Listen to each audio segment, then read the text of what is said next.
Sorry, we're closed.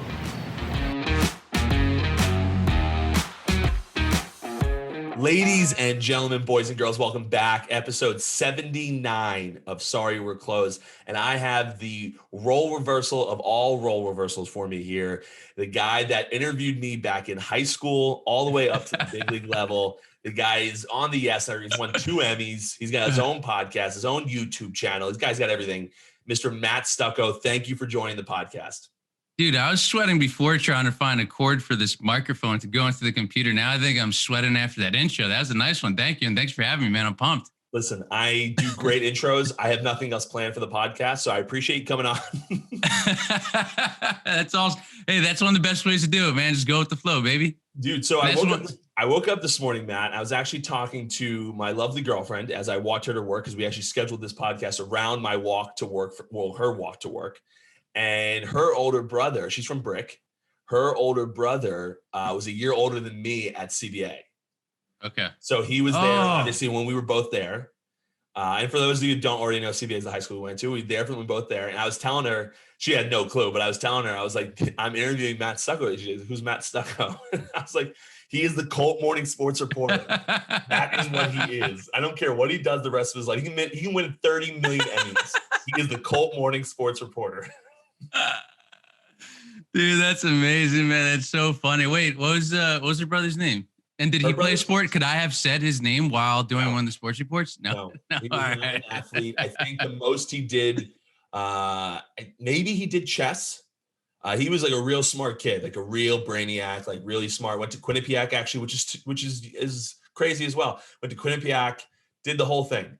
Thing. Shit! Wow. Okay. Apparently not a huge fan of mine. but apparently I actually haven't met him since high school, which is weird. I've been dating my girlfriend now for over a year, but he lives up in Connecticut, and then the whole COVID stuff, everyone stayed away. But maybe you should pick up chess. I actually enjoy chess. Yeah. I enjoy it's fun. I didn't play it in high school. I wasn't probably nearly as good as these guys were, but I enjoy playing the game. Dude, that could be a good way to bond with him. It could be. Maybe I don't know if he plays anymore. Yeah. I think he may have done that. I'm not sure that he did. Yeah, I remember having to wake up and go to school before anybody else was there to get all those reports from all the teachers. And Mr. Milosh, he was the chess coach. He was huge on all the making sure that everything was correct and accurate in the sports report with the chess team. And I honestly don't know any of the terms. Neither do I. I know checkmate. I know check. Checkmate. That's all I got. I know because they talk about like bishop to E7. I don't know the hell E7. Dude, I'm kind of bummed that I wasn't there when you started getting older to report on some of your awesome.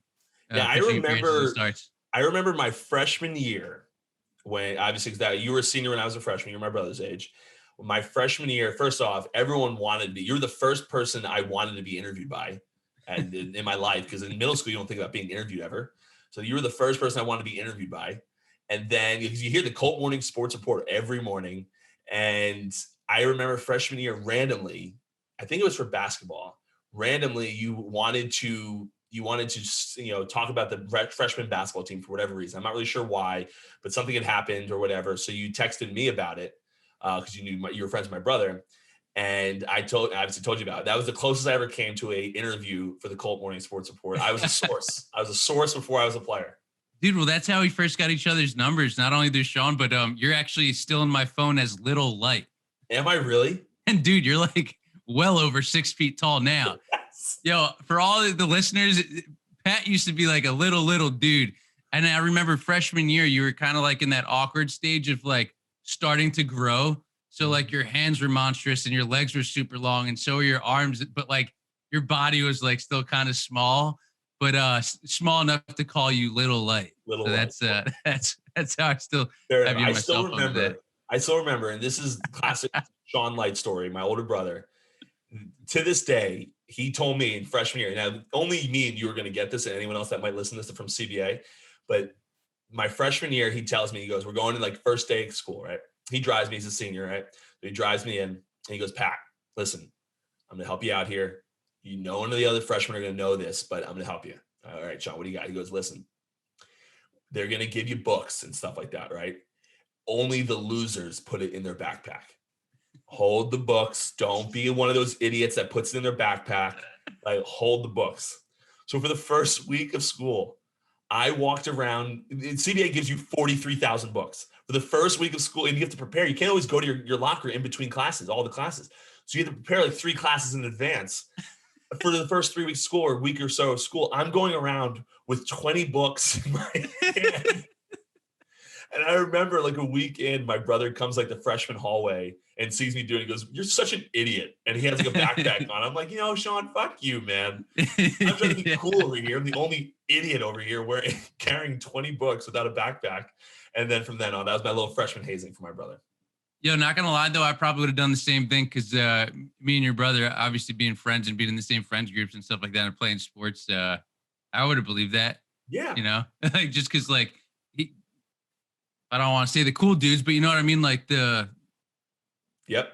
Yeah. It is. It is what it is. And the thing was with the whole thing was when you come from middle school, you never worried about, you didn't wear a backpack in middle school, at least where my middle school, you wore a backpack to school, you emptied the books into the locker, and then typically you would go to one classroom for like 3 periods.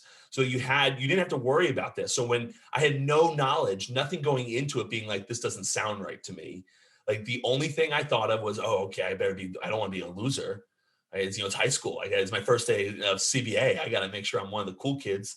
And I was the ass clown walking around with 20 books. Yo, one thing that I wanted to do before this podcast was I have right now in the back of my car, because I was just down in Jersey at the storage unit, all the yearbooks from when I was at CBA. So I don't have them on me like at this moment, but I'm going to send to you your freshman year book picture after we do this. Thank you. And now I'm actually going to go through the pages and see if I could see you walking around carrying a bunch of textbooks. Listen, my freshman year picture is bad enough. I sure hope there's no pictures of me walking around. But listen, it's such a trip for me because having you on now, like I said, now I'm post my playing days, I'm done, as far as, playing baseball is concerned. But again, you were there from like, I'm counting middle school and all that crap. You were there from almost the beginning of my baseball career all the way until my Twins days, which, by the way, I will tell you, back in my single days, even now, I can still poll girls. Girls to this day say that is the best picture that I've ever taken. The picture of me and you at Citi Field in the dugout. It is, but I always crop you out now because the profile picture has to be so small, but it is by far the best picture of me on the internet. So I thank you for that. Dude, no, of course. I love that you're still rocking with it. And no, that was such a great moment when we got to spend some time up there over at Citi Field together. And like you said, like I'm getting like chills just thinking about just like the fact that like just from that time that you were a freshman at CBA all the way up until the majors. And like even right now, you're still doing big things. So it's so cool to see. But like that was such a cool moment. And like it's almost like when you get to that point, the world and the baseball stadium that you're at is just your playground. Yes. And like that's exactly how we treated that afternoon of hanging out. And no, I always give like you so much credit and I always speak so highly of you, especially to people who know you or who don't know you. Just share your story a little bit with them. And also too, like another thing that I've always loved about you is that like you've always just been you. You know what I mean? Like you've always been fun. I just had James Van Riemsdyk on my podcast the other week, and I said the same thing to him. I'm like, it's so cool that like us at least, like none of us have gotten big heads. None of us have gotten like too Hollywood or whatever you want to call it, even though we still I think we'd all agree that we still have a lot more to go. But like, it's just so cool that throughout all these different stages that have been so, I guess you could kind of say developing in our time, like the maturation process, that we've just been able to stay close with each other and just continue like to do a bunch of different big things and stuff like that and remain the same person and have the same values. So I've always thought very highly of you. So I was just stoked when I saw you at Citi Field and then yeah, man, it's cool. Yeah, listen, I'm pumped. I'm smiling. I don't know where else to go with that, but and I feel like it's rambled a little bit. But no, Citi Field was a trip for me because obviously, I'm in the big leagues for the first time that year. I'd been traded already from the Sox to the Twins. I really wanted to play at Yankee Stadium. I mean, that's especially kids like us growing up. that late 90s, early 2000s Yankee teams. Like even like I was, quote unquote, a White Sox fan because I chose my teams based off the first player my brother told me about, and it was Frank Thomas. So now my team was the White Sox as a kid. But you watch those Yankee games and you're just sitting there and like you're in awe of Derek Jeter, Mariano Rivera, Andy Pettitte, Roger Clemens, these rivalries with the Boston Red Sox and how heated they got. I mean, you had so much craziness there. So obviously I always want to play Yankee Stadium, never got the opportunity to.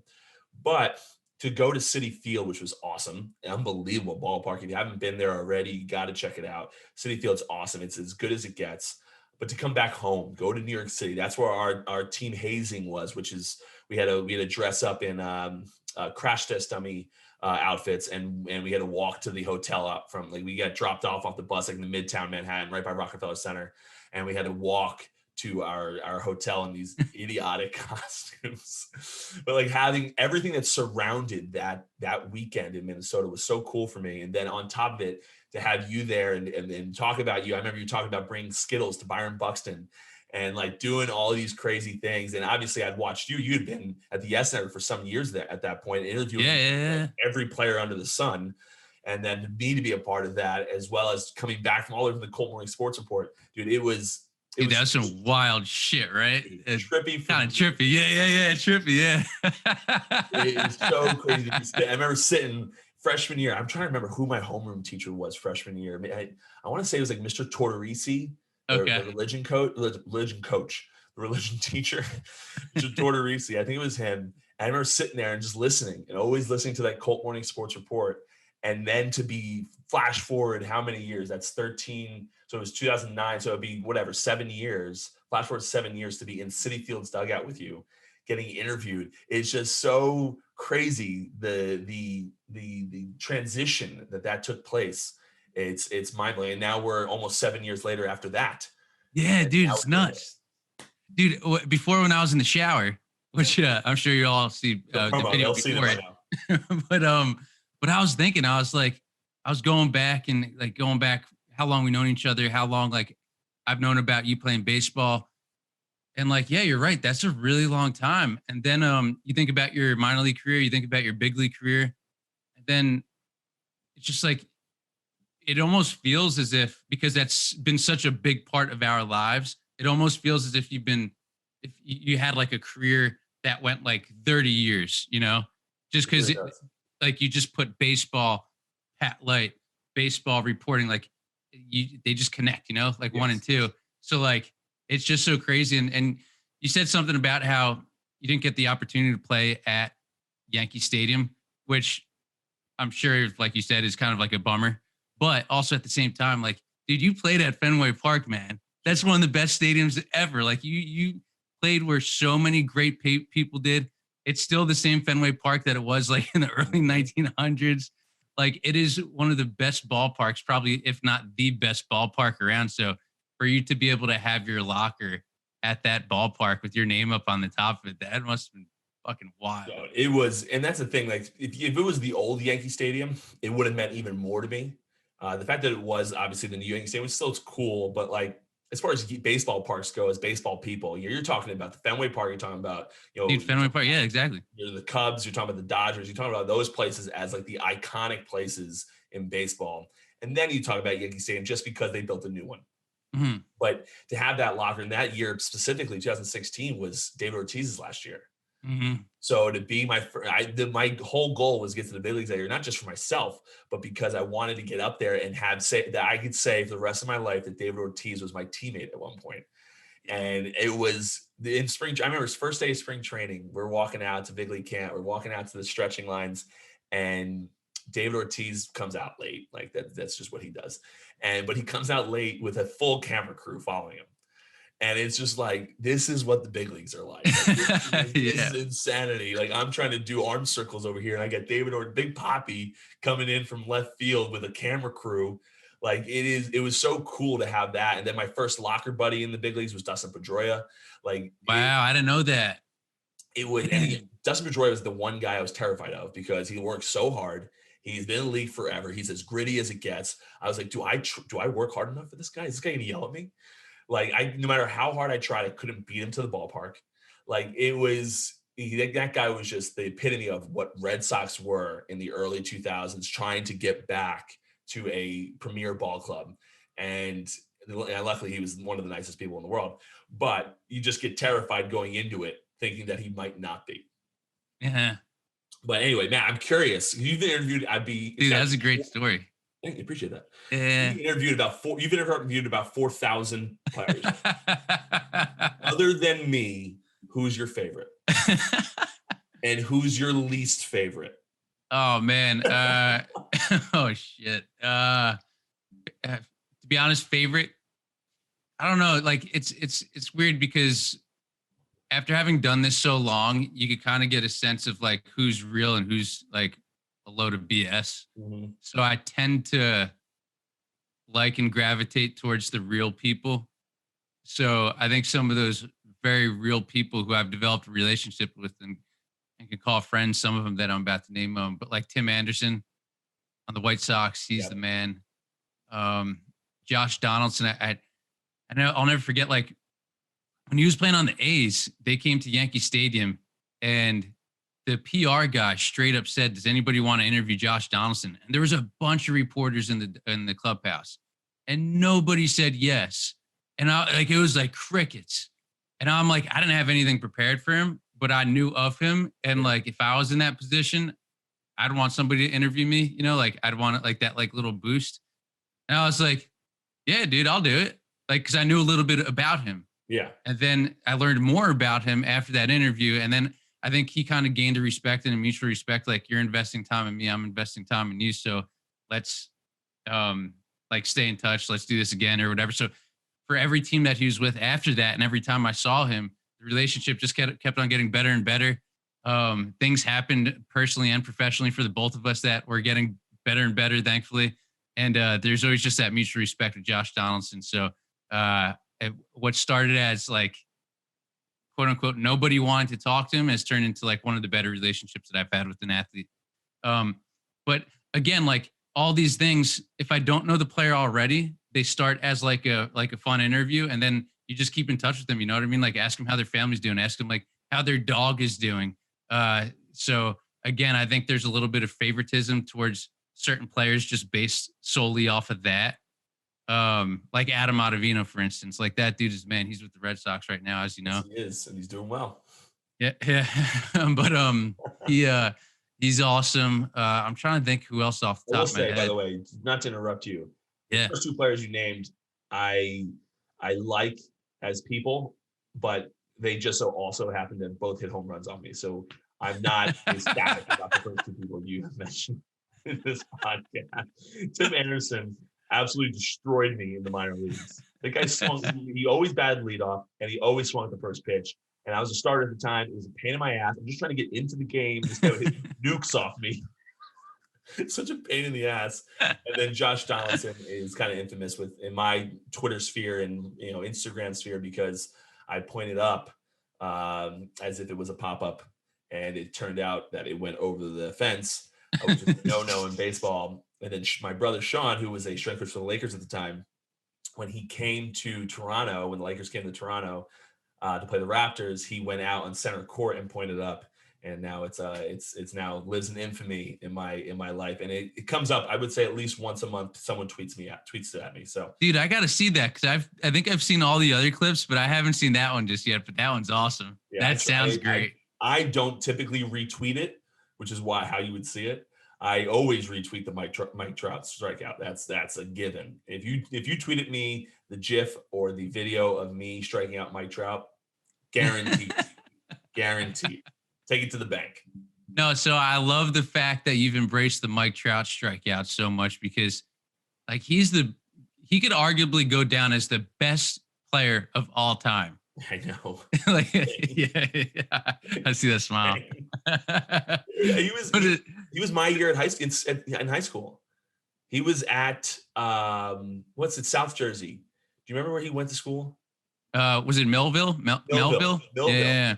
He was at Millville. I remember because at the time I was considered one of the best pitchers in the state, if not the best, no big deal. And he was, obviously the best hitter in the state. And I remember people trying to figure out if we would ever face each other, at least like in my circle. Like, I don't know about his, but like over in my, like in the short conference, people were trying to figure out if I'd ever face him. And he's a public school guy. Like that doesn't always, in order to face someone, so you guys know from New Jersey, in order to face a public school, all the way down there, you have to like go to like a tournament, or in the States, we go to non-parochial. So we don't play really public schools. So it was just never going to happen. But I remember hearing about him going to East Carolina.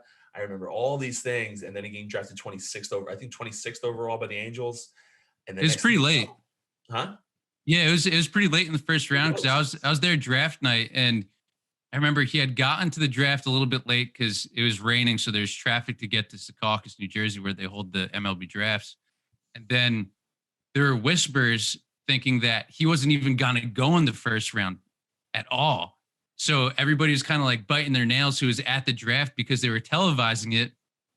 And Jonathan Mayo, Jim Callis, like everybody's just like, yeah, we don't know if this one player who's actually here physically at the draft is going to get picked. And it just kept on getting later and later into the first round. And then eventually they picked Mike Trout. But I remember that being like just sitting there, because I was interning at MLB with MLB.com at the time.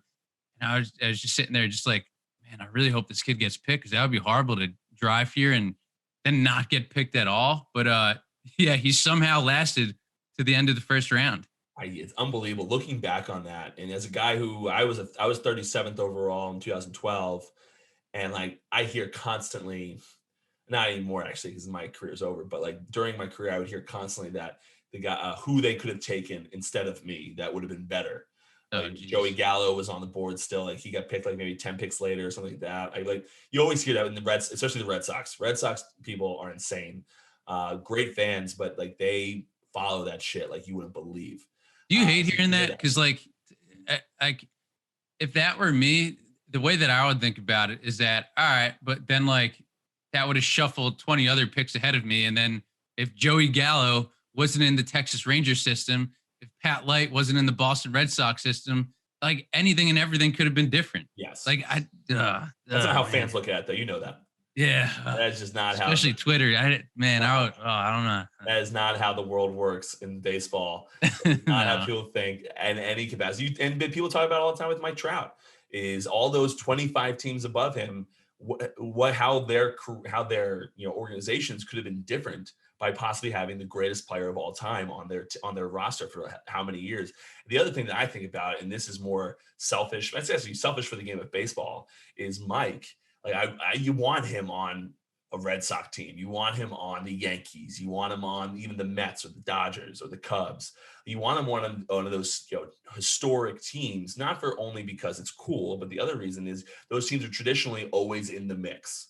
Mm-hmm. And I feel like baseball is not. The Angels are trying. I give them credit. They are trying. They signed Albert Pujols. They've gone after guys to try to make that team better.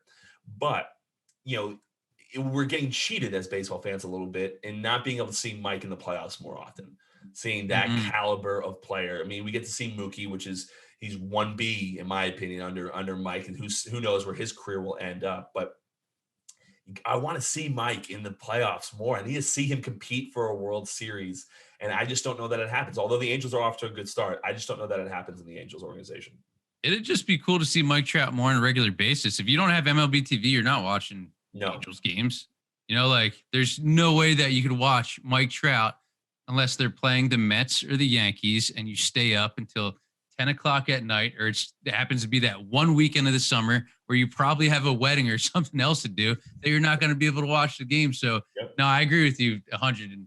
And I just hope that people who don't watch the game as much or who don't see him as much kind of understand how great he is without having the ability to watch him as much as somebody on the West Coast would, because he really is such a great player. Oh, it's defensively, offensively, everything. Even with the fans, the guy is as good for baseball as it possibly can get. But when you talk about the Yankees, you talk about Aaron Judge. Aaron Judge, in my view, I forget what year it was that he went off for 50 home runs, wherever it was. But in that year, because Aaron Judge was a Yankee, you had the Judge's quarters out in right field. You had the whole bit. Aaron Judge was the face of baseball. And Aaron Judge is a good player. He's nowhere near the caliber player that Mike Trout is. And Mike Trout should always be the face of baseball. The way he's playing, him or Mookie should always be the face of baseball. Mm-hmm. And we do have the young guys coming out with Fernando Tatis Jr., Acuna out in Atlanta, but Mike Trout is the guy. I think everyone in baseball agrees with that statement. And it's a shame that it's kind of year to year who the face of baseball is based off of who is playing well in a big market. Dude, yes, that's what I was gonna say next. It seems like it's always changing. So it always changing. Yeah, it's Fernando Tatis right now because he just signed that huge contract. He's young, although I think he's still tagged up a little bit with this injury. But you never know. I know Mookie Betts is, I think, the number one jersey sales in baseball right now. So I guess you could kind of say him. But like you want that guy. And baseball, although the Dodgers are cool, right? The Cubs are cool. If you don't play for the Yankees or the Red Sox, and even so, like I love the Red Sox, but because the Yankees are who the Yankees have been with 27 World Series and all of this, chaos around them and how they've always won championships, the face of baseball, just as for people like me and you who grew up in New Jersey, who watched that, it's always been a Yankee. It has always been a Yankee. And they just have this ability to get that out of you. Derek Jeter, phenomenal player, Hall of Famer. But he was never even considered even close to one of the greatest players of all time. He wasn't even, people argue he's not even the greatest shortstop of Yankee history, which is, I think people downplay that because there's been amazing shortstops in Yankee history. This is not, your typical run of the mill organization here. But it's a shame that Mike isn't as big as he could be, and how good for the game of baseball would be if he did play for one of these other organizations. No, you hit the nail on the head. And you struck him out too, so. MBD. And if you didn't believe, you go to my Twitter or Instagram or LinkedIn or anything. Which, for anybody who chirps at you on any of your posts about striking out Mike Trout, dude, like if there's anything that I learned about baseball, having worked in it for almost 20 years now, is that it's such a business. Everyone is replaceable. So just to be able to get onto a mound in the first place, that's a huge accomplishment in itself. And you want to talk about striking out one of the best players of all time. That's like playing NBA 2K and you're on Hall of Fame mode, and you win. Like, dude, like it's a big accomplishment. So cheers to that. You know what? I have coffee over here, but water's more in reach for me. So cheers. Dude, so I want to ask you, at what point of the baseball season, since it is so long, do you just go straight black, like kind of like this, and it goes right into like the Gatorade cup? So I always drink my coffee black. I've never not done it. When I first started drinking coffee, it was 2013, and I was actually at a funeral, but I was at the repast. Sorry for that. Not to be a downer. No, you're good. I didn't see that coming. That's why but my godmother there, and he's not my godfather, but her husband. So we call him aunt and uncle. But I was like, I'll try coffee. And they said, try it black first, because if you put cream and sugar, you'll never go back. So like, if yours is your first cup of coffee, do this first. So I was like, all right. So I did it and I liked it. And actually, I think cream and sugar actually kind of, not so much sugar. Sugar makes it really sweet, but I don't have a sweet tooth. But cream kind of like, dulls the taste out, and I don't like that. So I've always done it, but no shit. Always. However, day one of spring training throughout the season, I am walking out to the bullpen with a cup of coffee in my hand. Always. I never did anything different. I loved it. It was so nice out there to be just sipping a cup of Joe as you watch the baseball game. Dude, yeah, I used to love because now it's not possible, but just like again, like when I was working in the minors and at the big league level, just especially like the day games, it's like 9:30. It's quiet as all hell. And you got the green Gatorade cup with like the piping hot black coffee right inside of it. Did you ever do in the minor leagues? Did you ever do kids' days? Oh, dude, yeah, all the time. The SpongeBob SquarePants. Oh, dude, So I've seen like some SpongeBob SquarePants episodes, like kind of recently. I think they're funny, but I never really watched them as a kid at all. So I don't think I really understood it. But even if I did understand it, dude, they get so loud, man. So like if you're hungover, if you're like dehydrated, sitting in like 110-degree weather sun because it's in the middle of the day, or if like you're just trying to get your work done, or in your case, like play baseball. Listen, fun fact for all you, just for your little reference, you've never been to a game. This literally, every person I've ever talked to, ever in the history of baseball, has brought up, when I mentioned Kids Day, has brought up SpongeBob SquarePants as the first point of topic because they play his theme song 43,000 times at 10 in the morning to get these kids excited. And every player, also, it's not just maybe some of the journalists or Stucko or anyone that might be around that might be hungover. There are some players hungover too. I promise you that. So to listen to this over and over and over again, and then have these kids just harassing you in the bullpen, saying ball, ball, ball for all 9 innings. Guys, I can't tell you. Listen, we want the kids to have fun. We're here for the kids. Everyone says that, right? It's for the kids. But dear God, shut the hell up. It's a nightmare as a kid. When they say there's a kids' day, every player is like, son of a bitch. Please don't make me come to this. It's a nightmare, man. Dude, yeah, as soon as they turn the speakers on for the music, you know it's over. Oh, yo, do you think they play Baby Shark now? I mean, I don't know if Baby Shark's still big or not, but like, do you think that's like the song that I wonder what's going to replace SpongeBob SquarePants like in the near future? Baby Shark, because Baby Shark was, I think, around when I was still playing. I think that I heard Baby Shark. Oh shit! I think I may have. I don't remember when it came out though, but I still played a little bit in 18. So I think I guess you liked it if you didn't mind it. Yeah. But yeah, I don't remember off the top of my head, but I don't know. Is SpongeBob still making episodes? Do you know? I don't know, but just so you know, SpongeBob SquarePants has been on since I was going to CBA Colt basketball camp.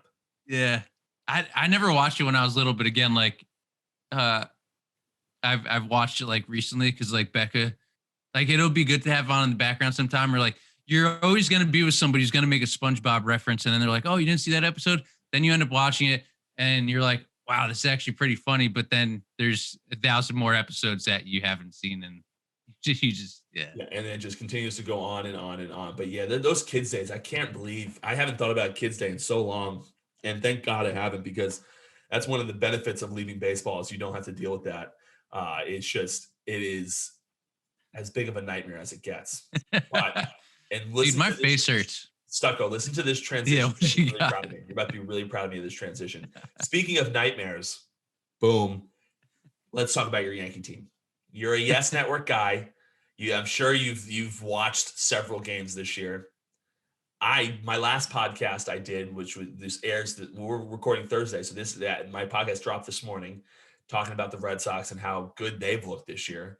You know, I don't know if the Dodgers won last night, but if they lost, then they're tied for the best record in baseball with the Los Angeles Dodgers, which I don't think anyone saw coming 10 games into the season or 12 games into the season. The Yankees, however, though, I always say, and hear me out on this, Stucko, I'm a very nice person, but I always say that the Yankee fans in the last 5 years or so have been one of the more delusional fan bases that I've been a part of. And now listen to why I say that. The Yankees have, they have a solid club. They have a very good lineup. They obviously have injury problems. We'll get to that, but they have a good lineup. They have a somewhat okay staff. Their bullpen has always been lights out. They've had a great bullpen for a long time now. But that staff has always been, and now I talked about last time with a few of the Barstool guys. It's Garrett Cole and everybody else. And we have a Yankee team that people were expecting to, I don't know about run away with AL East, but definitely win it handedly, and have a great chance of probably competing with probably the Astros, the White Sox, Twins to win the American League and eventually go on to the World Series and face probably the Dodgers, Padres, one of those. But we've gotten off to a slow start, and people are losing their minds over this Yankee team right now. And I've told people, I don't know if you're familiar with Eric Hubbs over at Barstool, the Yankee guy. Oh yeah, Hubbs. I told Hubbs, I've told Marty Mush, who's on that podcast, Tommy Smokes. I tell them all, you guys are delusional.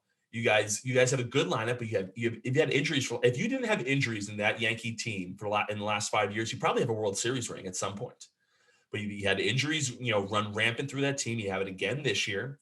And then I think people overlook, although you have some good arms on that in the back four of that rotation, you don't really, because Severino's out, you don't really have that solidified 2 guy and that solidified 3 that are going to get you big wins when you need it. You have Garrett Cole, but I think because Garrett Cole's at the ace, I think everyone's like, oh no, they have Garrett Cole. They have a phenomenal staff. It's not necessarily true. They have good pitching, but they don't have, the caliber of pitching that these Yankee fans seem to think they had going into the season. And so I'm Yeah. curious, from a guy who covers the Yankees, who's been around the Yankees clubhouse a million times, all that. I'm curious your thoughts on the Yankees' slow start to this season. Yeah, you know what? That's a good question. The way that I've always thought about it, and I think about this every single year, is that the season is so long. It's 162 games. And like you said, injuries happen sometimes for teams left and right more often than not. So I think the injury bug is definitely a case with the Yankees. But yeah, so like even though after Garrett Cole, like I love Corey Kluber. I loved watching him pitch on the Indians. He's that dude who like unbelievable with the Indians. Dude, yes, like a Max Scherzer type where you're always gonna watch his game or you're gonna tune in to see him pitch. It's like I think he's great. I think Davey Garcia is gonna be awesome. Clark Schmidt, everybody talks highly about. That dude's been a stud. Even like Michael King. So and Jordan Montgomery too. Like the dude's like he's developing into a very, very good pitcher. So they have the depth. I think it's just a matter of it all clicking. And at the beginning of the season, I think you're gonna see this type of stuff with them. But yeah, I mean, I don't think it's going to happen in this first month of the season, but I think eventually, and I think Garrett Cole is a great start, but he'll definitely need some help though, for sure. And I think when Sevy comes back, dude, like Sevy, that guy's a warrior, like, yeah, even if his velocity or anything has an impact after his surgery, like his intimidation on the mound and his fire that he brings, like, dude, I want him in my rotation, Yeah. And it's kind of like a basketball starting five, you know what I mean? Like it kind of takes a little bit of time for them to gel. So I think this is just their time to gel right now. So the thing is, go ahead. No, but like to your point about like Yankees Twitter and stuff like that, I think what we saw in this like last year with the pandemic is that everybody has spent so much time on social media. And there's been so many hot takes and a lot of cold takes. Oh yeah. So you kind of just like come and go with all that stuff. But I try to limit my time on social media as much as I can. Oh, yeah, it's difficult, especially in the industry we're both currently in. Mainly you though. Then having to respond too, like you put a post up, like you have to engage because if you don't engage, then you just get lowered down on the algorithm. So, oh my goodness. But yeah, so you see all these different types of opinions out there, and again, like a lot of them don't. And I said for me on Twitter, like I obviously, I started doing this all more so with Jared Carabas with Barstool, who does the Red Sox stuff. He does all baseball too with Dallas Braden on the Starting Nine podcast. But I first of all, I never, Jared's a friend of mine. I never want to try to do the same stuff that he does. And I have my own stuff that I like to do. So I always have like those funny takes. But I also want to like really, not educate people on baseball, but like talk baseball, have a perspective that maybe people don't always see from a player's standpoint. And when I'm talking, this is what I keep pushing to people about the Red Sox, and I haven't watched Yankee game yet, so I hold back my criticism of them because I haven't seen, they could just be having bad luck right now. I just don't know. So I won't speak to it unless I watch a game or watch a few games to have an idea of how they're playing the game of baseball right now. But when I look at this Red Sox team and I look at the way they're playing, the brand of baseball that they're playing right now, this isn't a team, in my view, that is getting lucky. This is not a team that is kind of getting by the skin of their teeth. And when I'm watching the type of baseball that they're playing, this is a team that will compete for the AL East and might compete to go to the World Series again based off how they're playing now. Now it's a week and a half into the season. We're getting carried away. I get that. But when you talk about, and this is why I go back to the delusion of the Yankee fans, when you talk about the Yankees always trash the Red Sox, obviously, I'm a big Twitter guy, so you talk about the Yankees, Red Sox, always back and forth. If I even mention the Yankees in one of my tweets, people go bananas. So, they go back and forth, and the Yankees always have this thing in the back of their head where they talk about, they go to, the Red Sox pitching staff, specifically the bullpen, but, they talk about our starting rotation as well. And now our back of our bullpen is actually not gotten that bad. We got Barnes, Sawamura, and Ottavino now compliments of the Yankees. But when I look at the Red Sox, not mine, when I look at the Red Sox starting rotation, Garrett Cole is the best of the group in comparison to both sides. He's the best of the group. When you get Chris Sale back, maybe we have an argument if Chris Sale's healthy and typical Chris Sale stuff. But Chris Sale hasn't always been that guy. Mhm. When we talk about the depth, though, I mean, the Red Sox starting rotation is, in my view, significantly more deep than the Yankees starting. Yankees rotation has a lot of potential with Montgomery and all the Garcia and all these guys, Severino coming back. They have a lot of potential. But as far as like what's there now, you're talking about an Eddie Rodriguez who's a 20-game winner. You're talking about Evaldi, who's been fantastic. Martin Perez, who is as good of a 3-4 guy as you get. You're talking about Nick Pivetta, who's a potential guy, kind of like a Montgomery, where he's been throwing the ball well. But we'll see if that continues throughout the year. And then I said, if we can get to that point in that August timeframe at the trade deadline, where maybe we add a piece to that bullpen, and then on top of it, we have Chris Sale coming back. You're talking about Eddie Rodriguez dropping to the 2 hole in that rotation, 2 20-game winners at the top of it, Evaldi dropping to 3. Then you got Martin Perez, Pivetta, Garrett Richards, if he keeps pitching the ball well. There's so many options there. When I get these comments back from the Yankees, I'm like, guys, are you guys watching the game of baseball? Are you guys seeing what the Red Sox depth in comparison to the Yankee depth? You can't come at our pitching anymore. You can't really even come out. I mean, obviously you have bigger names in your bullpen than we do, but you can't come out our bullpen anymore. And we scored the most runs in baseball last year. Mm-hmm. So like you're talking about a team that realistically, and I was telling the Barstool guys last night, I was like, guys, and you're not worried because there's a bunch of Yankee fans. I'm like, you guys aren't worried yet. I get it. It's a week and a half into the season, but if you guys keep getting bit by the injury bug like you have been throughout the last decade, and the Red Sox keep playing the way they're playing, you guys could realistically miss the playoffs. They didn't want to hear that. But you realistically, with how deep the AL East is, the Rays and the Blue Jays, you could realistically miss the playoffs. And I think that would be devastating to that Yankee team. Yeah, I'm pretty much in the same boat as you, where I obviously watch the Yankees, and I don't have the opportunity to watch the Red Sox as much, sometimes for like the blackout restrictions living in Connecticut. Yep. Unless I go to my in-laws and they have Nesson. So it's kind of cool to watch like in a different team over there. Of course. So I'm on the same page as you in terms of like, can't really have too much of a stance. But from what I'm hearing, from what you're telling me, I'm getting excited because now it's like, dude, can we see that like Red Sox Yankees rivalry where it once was? Like baseball needs that. I would love to see something like that. That would be awesome. And the Red Sox, to me, in my opinion, just always seem like that team. They lose a player, so you think that they're not going to be that good. Then they end up being good. They lose a player, and then it's just that repetitious cycle where they're just somehow they always find a way to win. So I think that, yeah, dude, this could be a great postseason ahead. So that'd be awesome. And you said something about Nathan Evaldi eventually being pushed down to possibly like the 3rd starter in the rotation. That dude's nasty. I remember watching him play for the Yankees. Like his heater had some movement on it. I loved watching him pitch. But yeah, so this could be a pretty cool renewed rivalry. Yeah, because last year was such a shit show for the Red Sox in particular. Shit show of a year for everyone because dude, yeah, last year was so weird. Every time that I think about like the last time being at a ballpark or whatever, and I'm like, man, that was really 2019. Like that was like below 20, like we're in the 20s, 2021, and that was 2019. That's crazy, man. I want to get back out. Last year was a joke. You throw it away unless you're the Dodgers or the Rays. Probably you throw it away. You move on. It is what it is. Weird year. Just kind of chalk it up to that. But again, yeah, like 19 was kind of a down year for the Red Sox as well as the Core's last year. But you want to see that, and that's why I couldn't agree more with you. Is this Red Sox team the promise that they're showing? I understand the Yankee fans being a little upset right now with the way the Yankees have kind of come out the gates. Still a talented ball club. They're probably, as the one thing good about the baseball season, in my view, and different. Well, I guess basketball's a long season too, but you have the 162 game season. The cream rises to the top.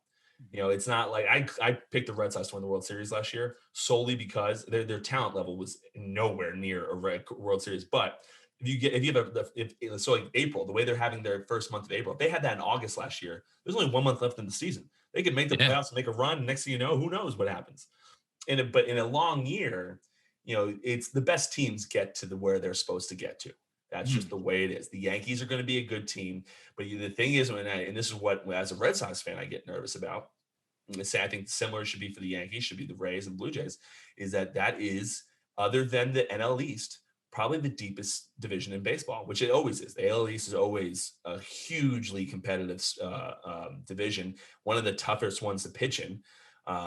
so it's interesting to see where this season takes us, because that Blue Jay team, I mean, how exciting is that Blue Jay team? Have you interviewed any of the guys on that Blue Jays, any young guys? The Blue Jay teams. I used to know every single player on the Blue Jays to a point where like people would make jokes, and I have a kid around. Beck would be like, "All right, why don't we move it up to Toronto?"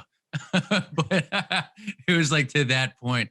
But now, yeah, Marcus Simeon, he's a cool dude. Yep.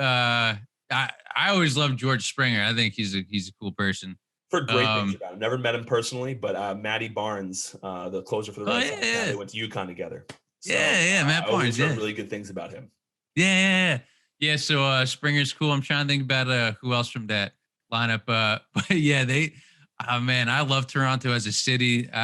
Awesome city, dude. It is nuts. And then even like their uniform, I just love everything about the Blue Jays. It's like I'm like a weird, like, I'm not like a Blue Jays fan, but like you kind of like root for them in a way, and you're just like, it's like that fantasy team that you think it would be cool to like live and like work there. You know what I mean? Like in a different life. Yeah, but no, you're right, dude. Like they're nasty and young, exciting. That's the type of team you get nervous about getting hot. Is that they're throughout the season they're going to lose games they shouldn't lose because they're young. I will say they did add some veteran presence as far as the George Springer and so on, but they'll probably lose some games that they shouldn't. But at the same time, all of a sudden now September rolls around, they're in that wild card hunt, right? And they get hot and excited. They get those Bo Bichette, you got Guerrero Jr. Like you get these young guys excited and getting hot and getting, feeling nice. The Toronto city's behind them. I mean, I'm not sure there's a city that goes more insane for any sport than Toronto does. So you get those Toronto people going bananas, and you're in this AL East hunt with some of the best teams in baseball, the Yankees, the Red Sox. Like it could be that's a dangerous ball club come September if they're in it and they're feeling good. Yeah.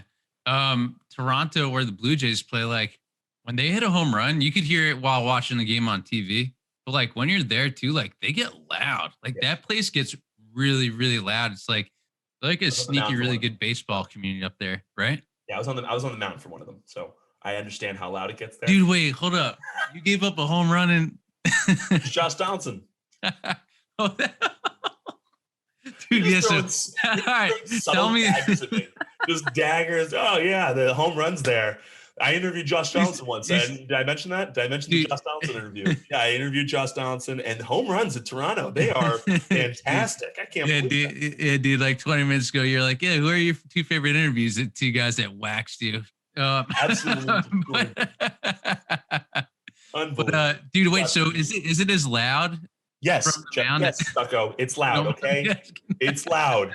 All right. Can we move on from the home run from Josh Donaldson?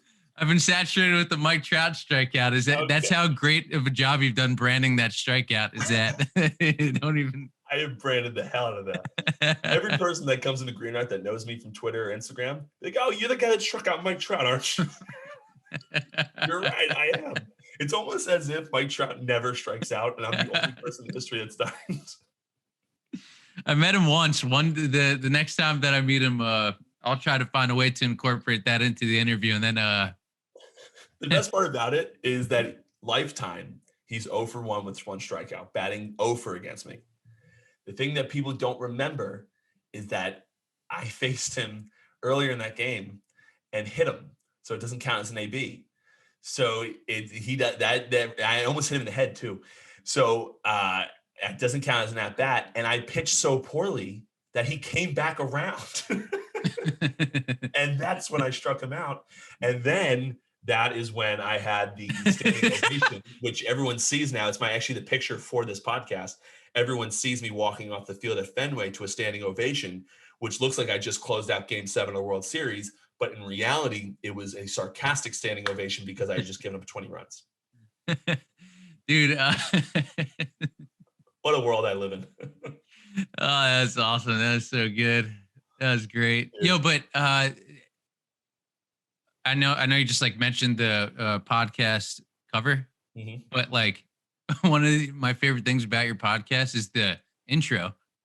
Oh, the nod. Where's that sound bit from? from the show. I don't know how. So my producer, shout out Miranda. So I don't know how she got it. I don't remember. I remember doing it, but originally I wanted the Cheers. Have you seen the show Cheers? I'm sure you have. Oh, okay, so what's Cheers? Yeah, so it's Cheers because obviously the backstory of Sam Malone is an ex-Red Sox reliever, now owns a bar. Okay, dude, yeah. So I decided to do that, and what I originally wanted was the opening sound, or whatever it is, I don't know what you call it, but the opening song to Cheers. That's what I was usually getting. But then, so I contacted the guy. I Googled it, contacted the guy who sang it and wrote it, and he wrote me back and said, "Hey, Pat, I would love for you to use the song for your podcast. That sounds so cool. Holy shit. But I don't own the rights to it anymore. It's Sony or some shit." So I was like, okay, you got to reach out to them. So I was like, okay, great. So I reached out to them saying that, hey, listen, I would like to use this. I just contacted so-and-so. Like, he says it's okay. Like, can I use this? And they said, yeah, no problem. $1,000 an episode. It's like, well, that's not happening. 1,000 an episode. It was ridiculous. So I was just like, no, thank you. That's not anywhere near what what I would pay for this. This is ridiculous. So I just said, no, thank you, like moved on. And then I talked to Miranda, I was like, what are we going to do? Like, I want something from Cheers to brand this. And the last line in the show, that someone comes in the series finale, someone comes and knocks on the door, and Sam Malone, who is Ted Danson, turns and looks and says, sorry, we're closed. And that is the last line of the show. Wow. And the name of the podcast. Dude, when I have you on Keep Swinging, I'm going to ask you to repeat this story just because that's so cool. And like, I just think your branding is so cool. I know I was like saying how cool it was about the Mike Trout strikeout, but like, dude, yeah, like for the podcast and everything like that, that's so cool. Yeah, honestly, it was like stars aligned as far as listening to it. And on top of it, my first ever episode was made it's so amateur hour, but I love it because it's in Green Rock, the bar one of the bars I own in Hoboken. We're closed at the time because of the pandemic. Like everything was just as like it was like the stars were aligning. Like people asked me because some of the younger folks at Green Rock don't realize about the show Cheers. They never watched it, so they don't know that part of the branding. So they asked me. They think I mentioned it. I started it as Sorry We're Closed because Green Rock was closed because of the pandemic. So when we reopened, they were like, "Oh, so you're gonna change the name of the podcast?" And I was like, "No, you've never seen the show, so obviously you don't know what I'm doing here." But that's what it's crazy how many stars aligned to make this show and the brand of it and how it kind of came about. So it was actually pretty cool. I enjoyed it. And that first episode, fun fact about that first episode, if you ever go watch it, it's grainy video. I don't have the ring light yet that I have now. The lighting in the bar is terrible. Like it's terrible. But on the other side of the camera, my girlfriend had just got off a plane, but wanted to be there for the first recording. She's sleeping on the floor of Green as I'm recording this podcast. So it was such a cool little thing, cool little moment. Now I'm almost 80 episodes in, which is crazy to think about. Dude, that is nuts. I got a nice little following too. I don't promote it as much as I should. Miranda could do so many cooler things for me that I like I'm doing a lot of things like personal level as far as like, buying more restaurants, doing a bunch of different things in the city of Hoboken. And I love the podcast. I love what I do with this. I love the stuff I do with social, all that stuff. It's kind of taken a back seat a little bit here in the past, I'd say 3 or 4 months. But the stuff that Miranda could get me as far as posting and marketing this thing to make this podcast grow is so cool. I need someone to run my at least my Instagram account. I just need someone to run it for me because I forget to post it. Like she'll send me like 3-4 different stories for an episode, and I should post one day, one the next day, just kind of keep people's minds to listen to it. And I just forget, and I never get to it. And this could grow way better than it does, but I just haven't had the time to do it. And I'm sure you can relate to that a little bit. Well, you said something on the podcast that you have with Anthony Ronaldo. That was like, having a podcast is a 7-day week job. Yeah. Like you're not going to go out and party as much because on Monday you'd rather choose to spend your time working on the podcast before going to work. Like same exact thing with me. Like this is all on the side of my full-time job, so I'm doing this at like during my free time. So I choose to do this during my free time rather than watch like Netflix or like just be lazy on the couch. You know what I mean? But like, no, I agree with you that like you have all these clips and like you should be putting them out every single day. But like sometimes it's tough. Sometimes it gets away from you, or you have other things that are going on.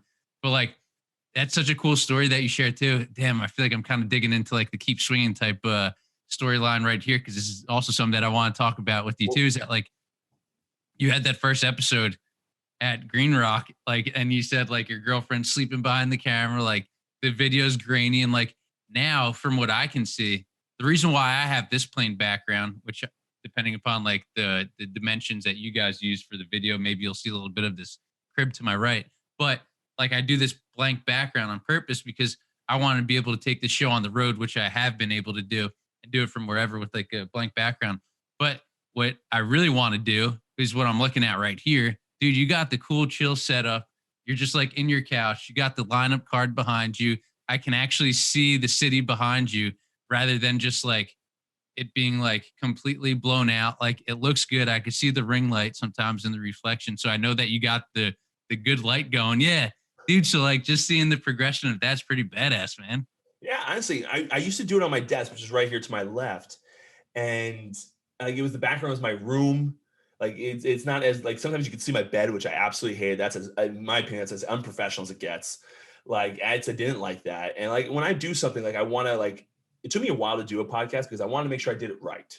Mm-hmm. And I had so much free time during the pandemic that I was like, okay, this is the time to start it and get it into my routine. So when we get back to normal, it's just a part of the routine. And then as it's slowly progressed, like this mic I have right now, I'm actually looking. My producer told me to buy your mic, so that's coming. So like it just that slow progression of trying to invest more and more into what you want to do. And then obviously this is the lineup card for my debut in Atlanta. Yeah, obviously you see the city of Hoboken behind me.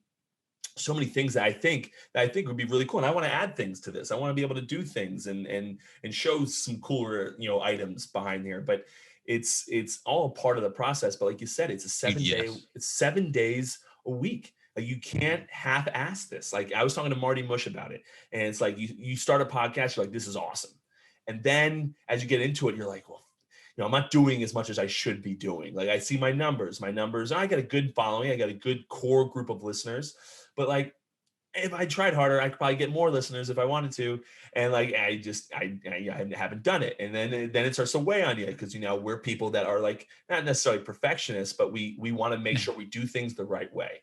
And so now you're like, well, I'm not doing things the way right. And sometimes I'm even like, well, I'm doing Miranda wrong because now if I don't, I'm doing wrong by her because I'm not putting as much effort into it as I should be putting into it. And it's like the circle goes round and round. Next thing you wake up at 7 a.m, you're like, I gotta do something about this podcast. Yeah. Well, then, and then another thing on top of all of this is that like you have your social media pages, which you're posting stuff like for yourself as is anyway. So it's like there's like and a lot of I remember when social media first started and like all these companies want to use it and they thought that it was like a free service and that like their accountant or finance person can run it. It's like, no, this is actually like a real job. Like this takes a lot of time and a lot of effort. So like you have the podcast and you have the social media accounts that you have to keep up. And then obviously like your regular job, like you said, like run the restaurants and bars and stuff like that. So it's like, it is a lot of work, The one thing I do want to talk about before I let you go, because me and you could talk probably for 4 more hours. Miranda's going to hate us. Sorry, Miranda. But I do appreciate all your work that you've done. Yes. Thank you, Miranda. But the one thing I do want to talk about is your podcast. It's Keep Swinging. When did you start? You started recently, didn't you? Yeah. So I started back in November and it was a long time in coming. I had to go through all the proper channels in order to launch it. It's a completely like separate, like fun, passion and project and hobby that I've just been doing. And it's just all about persistence and consistency through success. And like yourself, I wanted to do this before the pandemic ever even happened. But then like once the pandemic happened, I was like, all right, this could be a good time to do it. Yeah. Because I think that everybody out there, and even like after all this stuff is over, I think anybody could use a really good, inspiring story and like motivating type thing, just to give people hope, so that's like kind of like what it's all about. Couldn't agree more. You got some pretty cool guests already on in there. And I imagine knowing the network that you have amassed over the years, there will be several more cool guests, including myself. No big deal, dude. Yes. 100%, dude. When you texted me, I was like, "Fuck, you got to." Honestly, seriously though, like me and you interact so often on whether it be Twitter or what have you. It's like sometimes I'm like, I've been meaning to ask you for like weeks, months, Yeah. and then I'm sitting there, and every now and again, like you get caught up on things. You're like, and then all of a sudden, like one of my buddies will text me, like I used to play with or something. Like, oh, can you just jump on the podcast today real quick? And then that's why I'll do it. And then I was sitting here like almost every Monday. I sit there and be like, I'm gonna ask Stucko this week. I'm gonna ask Stucko this week, and I never do. And then this Monday, I was like, no, I'm doing it now. Otherwise, I'm gonna forget. Dude, and the time flies, right? And then like you go back and you look at the DMs and you're like, damn, it's been 5 weeks since I last like sent a DM, and it's just like, where the hell did that time go? I asked John Heyman to come on the podcast in December. And then he was having some like laryngitis or something like that at the time. So he wasn't able to speak or speak at length at least. And then we're like, we'll reschedule for January. And I think I mentioned to him in January, and then I never mentioned to him again for like 3 months. And I was just like, can you just stick to this? Like, if you just like, I could get some pretty cool people on here, but I have to remember to keep going and like be like, hey, listen, can we do it today? Or like, when I have time, like, can we do this? Because most of the people, me and you are not asking, my mom to be on the podcast. We're asking people that are very busy people that are doing their own things, who have their own podcasts and have their own things they need to do. So it's not easy for them, and to get our schedules to align is hard. You got to plan it. Yep. So part of the whole process of the podcast is planning guests to have on the podcast, which is a whole other full-time job. It feels like sometimes. Dude, yes. And that's actually one thing that I kind of struggle with, because I'm just like, all right, so this week, should I only focus on planning for guests? Like this week, should I only edit? This week, should I like just have a ton of interviews like a couple of weeks ago? And again, these all have to be done like outside of like your normal job, your normal working hours. So like that's like early in the morning, later on at night. So you're crossing your fingers that somebody's available. And I had like a few interviews back to back, and like this one, I've been laughing the entire time and smiling, so my face actually hurts. But then like if you do that for like 4 or 5 hours straight, like just like talking, kind of turn into a vegetable a little bit at some point, or at least at the end of the day, and you just kind of want to chill. Oh, definitely, especially the ring light on your eyes for 4 or 5 hours. Oh yeah, that messes with you for sure, dude. Yeah, like usually like I'll be like looking up like this, and so the ring light's even closer. Yeah. But it's just like so much fun though, and it's such a great way to spend time, and in a beneficial way for yourself, because you feel good, because you feel like you're filling people's cups. Mm-hmm. And like it's just so cool, and who knows what will come out of it, with what we're both doing. Yep. I'm sure with the consistency, like a lot of great things can come out of it, but that's like one of the most exciting parts, is just like that process and the journey of it, like this is pretty damn cool what we're doing, and like it's just fun to see it progress. Oh no, I'm pumped. That consistency, by the way, not to beat a dead horse here, but like first off, I saw a stat. My brother saw this stat actually. He told me about it. He told me like if you get to episode 3 of your podcast, you're in like the top 1% of podcasts, because 99% of podcasts end after episode 2. They never get to a third episode, which is insane to think about. I'm 80 episodes in. The other thing is that I've noticed like the biggest thing about the podcast world is the consistency. Is once you're in, like right now, I'm Monday, Thursday guy. Once I'm in someone's Monday morning and Thursday morning schedule, I don't want to mess that up. Like, I want to stay in that schedule. So like if I miss a podcast on a Monday, I've only missed one since I've been doing it since August. So I've done twice a week since August. I missed once. It was the first weekend of football season here in Hoboken. It's insanity for Green Rock. So I just happened to miss a Monday episode, but I haven't missed since. But you want to stay in that. You don't want someone to go to Monday morning when they go to the gym at 6 a.m. or 7 a.m. when they're ready for the podcast and it not be there. Dude, yes. It has to be there. Yeah. Which I think is so interesting. It's like almost not so much about the content as it is about getting people's schedules and their lives and their routines, which is crazy to think about.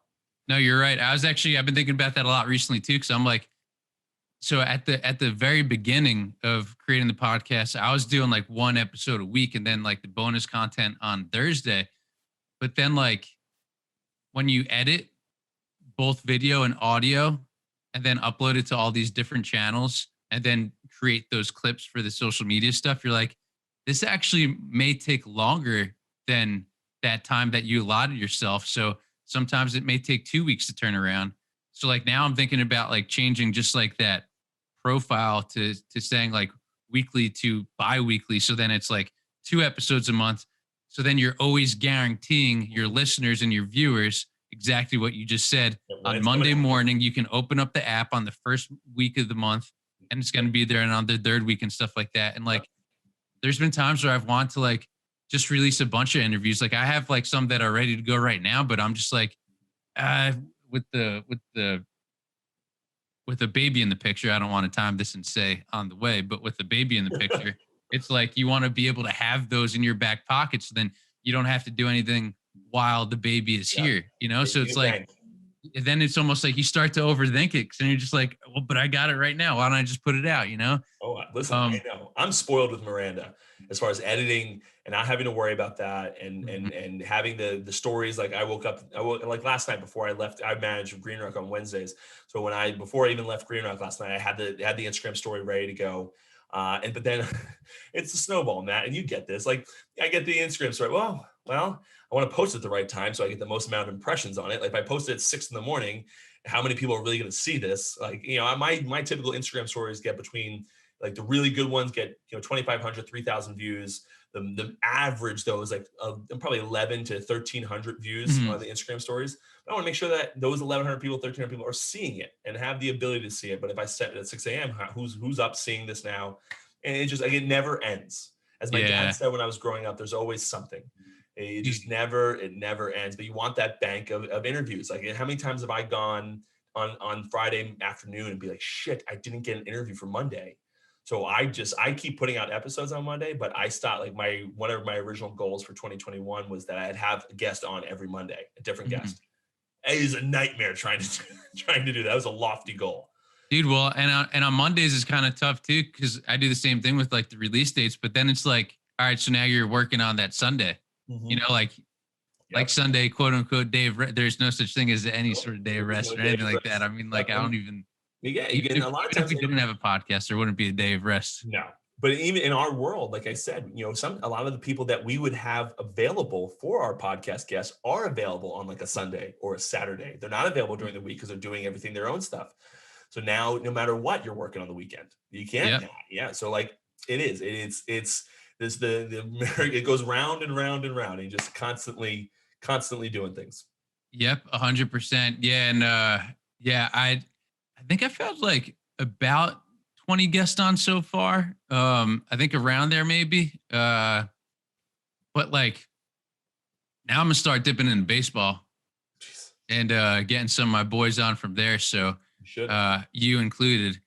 So I'm excited to see where it goes. But yeah, dude, the kid's pumped, and I just love, again, like just like there's something that you said on a recent podcast of yours, was like surrounding yourself with like good, positive people. That's another reason why I started the podcast too, because like during the pandemic, how many people are you seeing outside of the people who you live with? Or the people, like in your case, like you'll see your employees and stuff like that. But the more that you could surround yourself with better people and great people like this, the better your day is going to be, the better your week's going to be long term. There's a couple of things that I'm like picking from you that you do really well that I want to do to apply to myself that I wouldn't have the opportunity to do had we not been doing this. You know what I mean? So like, there's like so many benefits to it, but yeah, I'm pumped. I definitely got a couple guests in the back pocket that will be coming out soon. And again, you'll be on there for sure. Well, I look forward, Matt. Listen, man. I can't imagine how long we've been talking, but it's fantastic. I'm so happy you came on the podcast. It's always a treat to have you, no matter what. Even it's on my podcast, it's on your podcast. It's at City Field's Dugout, or it's at Christian Brothers Academy in Lincroft, New Jersey, on the Colt Morning Sports Report. It is always a treat to have you around, man. I appreciate it. I tell you, listen, man, I look at your stuff all the time and take stuff from it too. So the feeling is mutual, my friend. I'm always trying to learn, and people that have done it longer than I have, trying to pick their brains, trying to get better. But guys, thank you very much for listening. Check out Matt's new podcast. Keep Swinging, you said it was? Keep Swinging? Yes, sir. Keep Swinging. He's going to have, I can promise you, he has much cooler friends than I do. So he's going to have a lot of cool guests on there. You should take a listen. It's always cool to listen to Stucko talk. And listen, guys, although It's still only a week and a half in the season. I want to beat a dead horse here and let everyone know on this podcast, although I brought a Yankee guy on, the Red Sox are still in first place in the AL East by several games, only a week and a half season. Listen, the Red Sox are hot. And as Jared Kravitz would say, don't let them get hot. Guys, I appreciate it. Hope you had a phenomenal weekend. Until next time, I'll see you at the bar. Thank you so much for listening to the Sorry We're Closed podcast. Go subscribe to our email chain over at thepatlight.com and follow us on all social media. Until next time, guys, I'll see you at the bar.